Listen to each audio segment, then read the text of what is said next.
don't need help. I just don't want the. If you give me $500 right now, you can have it. This is 33-year-old Jessica Woods, a mother whose actions would soon lead to a shocking investigation. On what seemed like an ordinary day, a welfare check on her 18-month-old baby girl uncovered a disturbing story of neglect, desperation, and an alleged attempt to sell her own child. It all began in Palatka, Florida, when an officer received a call to check on a baby. They were worried about the baby. Because she's throwing a tantrum. No, well, more they wanted to make sure the baby was okay and that you were okay. I'm fine. I'm trying to find emergency housing. So what's the situation? What are you going through right now? I'm going through a lot. Like as far as housing, why are you looking for emergency housing? Because I had a boyfriend who used to beat the shit out of me and I don't want it around my kid. He has gotten control of everything since I was 16 years old. Jessica Woods claimed she was homeless after escaping an abusive relationship. She told the officer she was desperately seeking shelter. I'm willing to do public assistance, public housing. I'm willing to do Mail and Manor. I don't have a ride. If you can please help me in any way. Well, okay, so I've got our victim's advocate coming out. She's going to talk to you. She's going to bring some stuff for the baby. Where? She'll be coming over here. While Jessica appeared distressed, the officer arranged for a victim's advocate to provide her with supplies. She was then sent on her way. But the situation took a dark turn when the same baby was later brought to the police station by a concerned citizen who worked at a local laundromat. The laundromat employee told detectives a shocking story. She described how Jessica had been behaving erratically, leaving the baby on an air conditioning unit and sleeping in a shopping cart. Most alarming of all, she claimed that Jessica had offered to sell her baby for $500. This morning I came 7 a.m. The mom, Jessica, was laying on the AC unit. And she was in a Dollar General's buggy. And it was drizzling. She was asleep and the baby was in there hollering. So then I said, do you want me to go to the store and get her some stuff and she can sit in here? And she was like, no. Do you have some money? I said, no, ma'am. I have money to get your daughter stuff.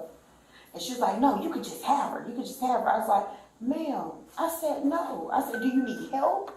Like, do you need me to call these people so they can help you?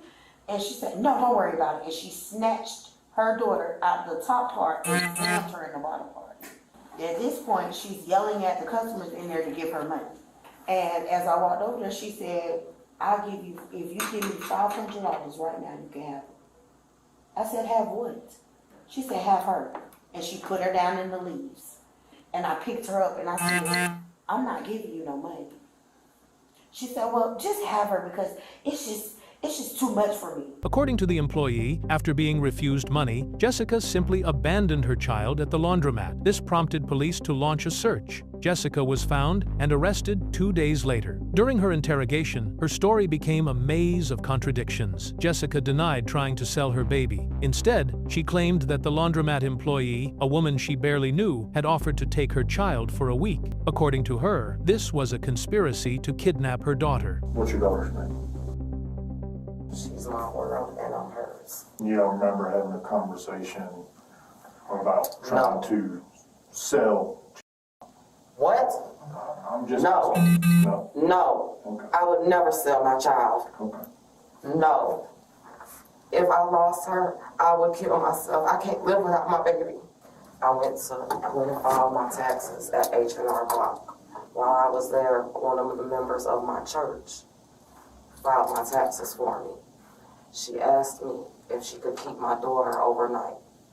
She said she wanted to buy her some clothes. She know I just got out of an abusive marriage and I'm trying to get back on my feet. I just got a stable place to stay. We exchanged numbers. I told her I had to have her back by 6 p.m. She could only stay one night. She wanted to keep her for a week. I told her no way. Was supposed to be returned to me last night by 6 p.m. I got called by the police and told them the DCF got involved.